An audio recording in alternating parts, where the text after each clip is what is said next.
We got food shortages cropping up all over the United States. We're going to be looking here in Pittsburgh, Pennsylvania at our stores, but we're also going to be looking at U.S. Department of Agriculture reports on dairy as well as eggs. We're going to see what the U.S. Department of Agriculture is saying about the changes in the market.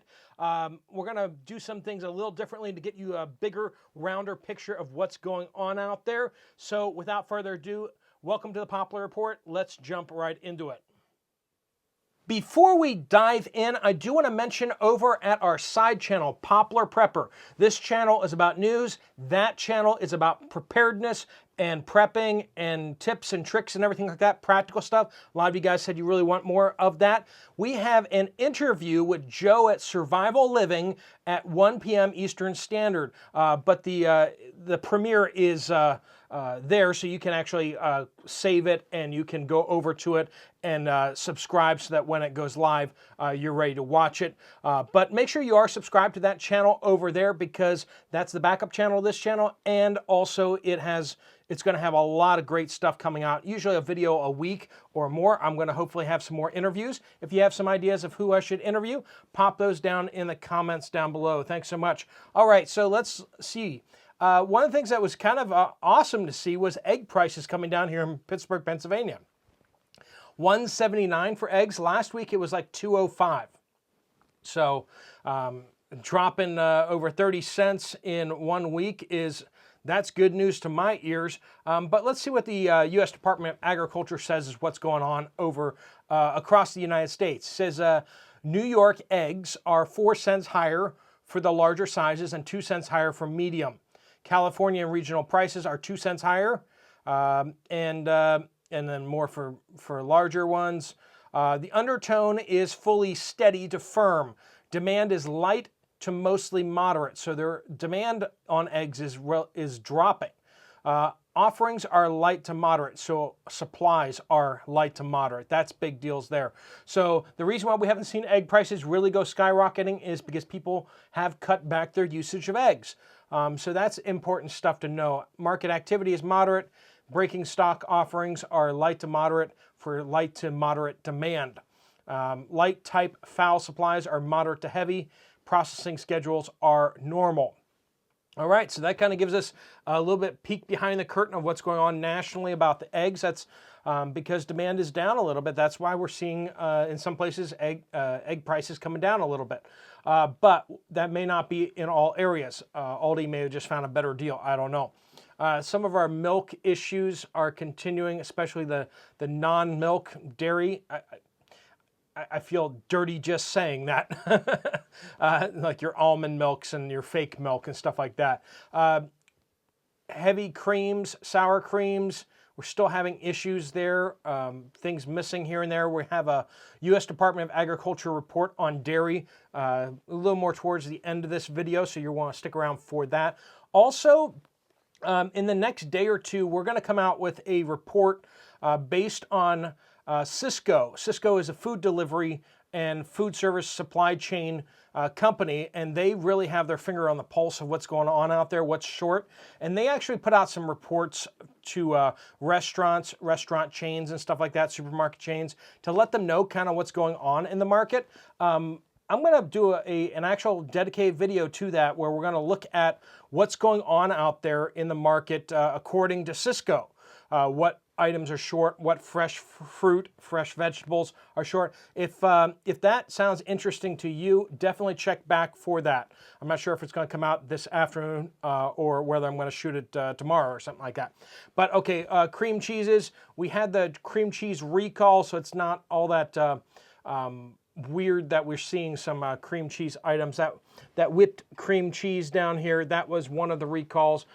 These up here were also recalled, but these dates are still good. They apparently had enough of those in stock, but the whipped cream cheeses, they haven't gotten back on stock. We are seeing some slight issues with margarines that are made out of soybean, not just at this store, but we're seeing that market-wide. Soybean oil, especially the homogenated, the bad stuff. That stuff is a little bit in shortage. That's what we're hearing from the reports out there. Applesauce cups, looking fairly good stock. even here at Aldi. We got spaghetti sauces. You know, the stock is a little low. Beef stock and chicken stock. But we've been having those issues for a while. This was what was the most concerning to me. So corned beef, gone. Now it's corned beef hash, but that's not really corned beef, you know. There's 1 can of corned beef in it. I don't know, that looks like it might be bad as it is.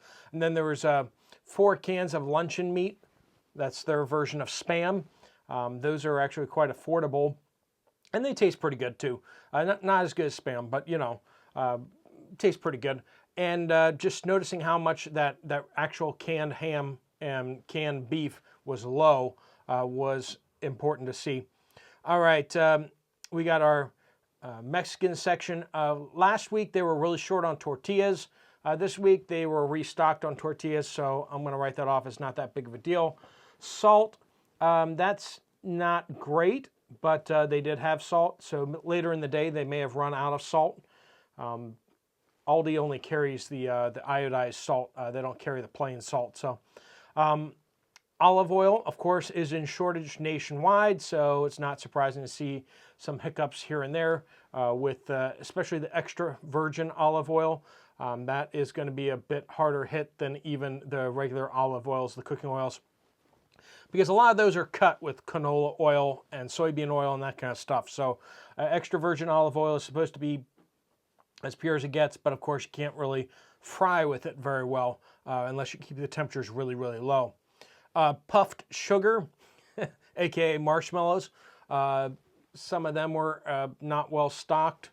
I don't think that is a mission critical kind of thing, but over in the specialty sugars, brown sugars, pure cane sugars, that kind of stuff, they seem to be a little bit low, and they're just out of the brown sugar.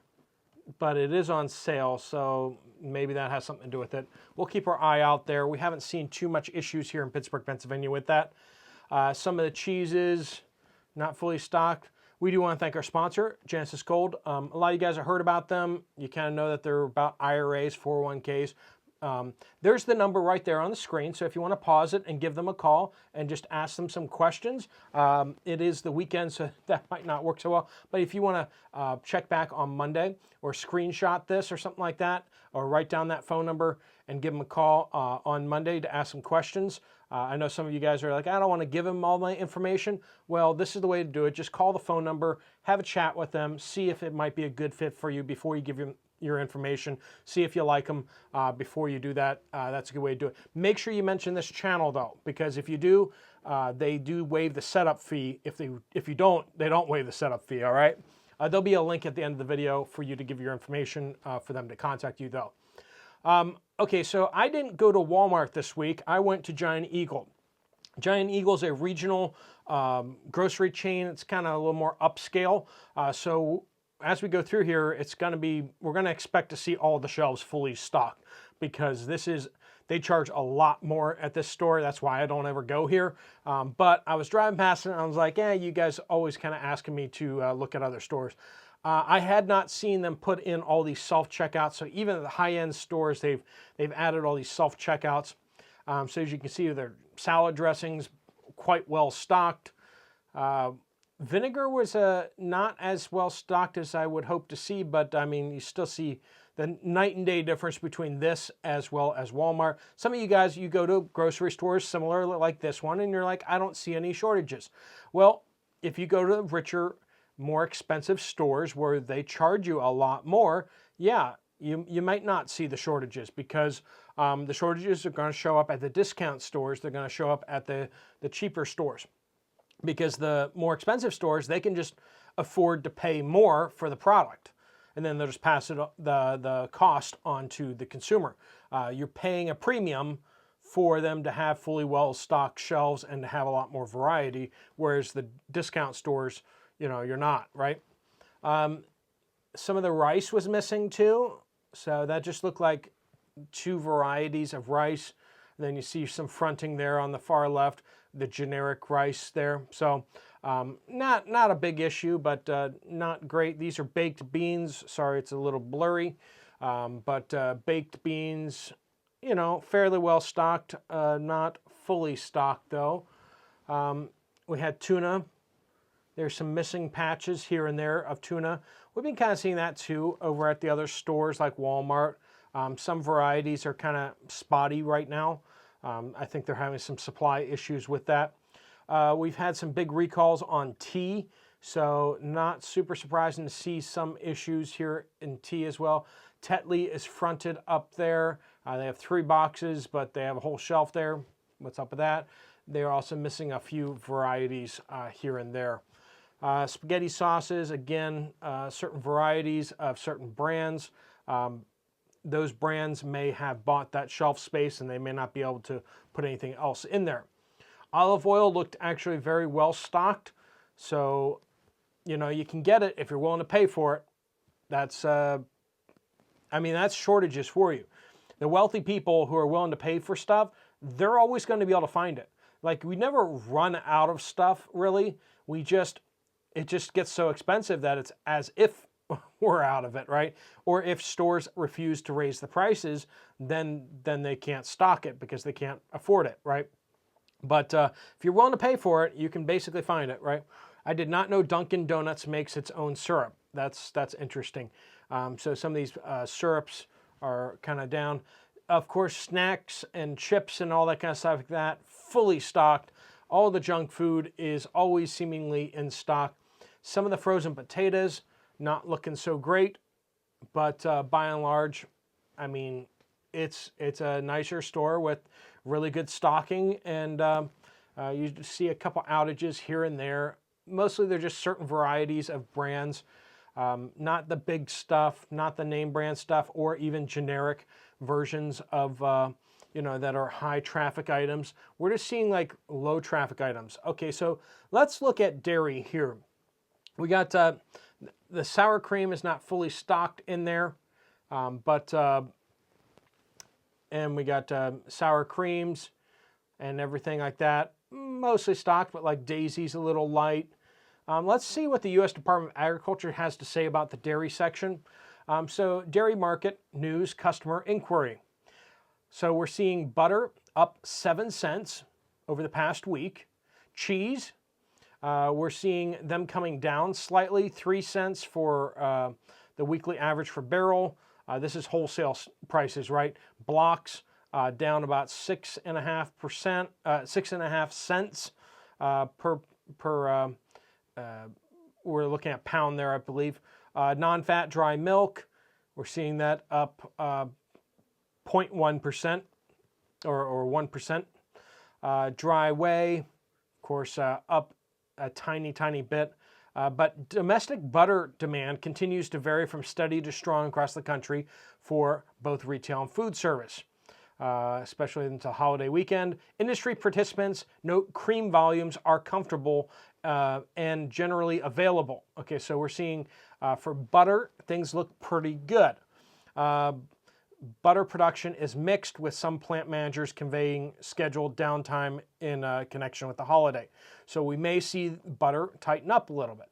Cheese production schedules are steady, to stronger through the U.S. Cheese production schedules have held steady despite flattening milk production at the farm level. Okay, so that's interesting. And then when it comes to milk itself, the spring flush has stabilized or subsided in most areas in the country. So they were having a bit of an issue with milk, but that has come through. Some contacts say this year's flush was generally subdued. Component levels remain somewhat strong and have since prior for the spring. Midwest cheesemakers report spot milk loads from $6 to 50 cents. Not sure what that means, but a combination of storms, inclement weather, and the impending holiday weekend are adding to spot milk availability. Okay, Class 1 demand is stable in the east and parts of the west, but central and southeastern regional contacts, particularly those in the south central, relay a slowdown from bottlers to school districts. Okay, so We have cream remains generally available for all end users as well. Despite the holiday weekend, though, cream levels at midweek were somewhat in line with previous weeks. Ice cream manufacturing demand is starting to tick higher week to week. Of course, that's going to impact creams and everything like that, because a lot more ice cream is going to require more cream, right? So basically, they're saying that things are looking pretty stable in the milk market compared to last year. So it does kind of make you wonder why we're having issues with sour cream and everything. Okay, orange juice availability seems to be pretty good here, but of course prices are through the roof. Of course, that's because our orange juice shortage and orange shortage from the bad harvest last year. We got some issues here with bleach. We've been seeing issues with bleach ever since we had the Clorox shutdown last fall.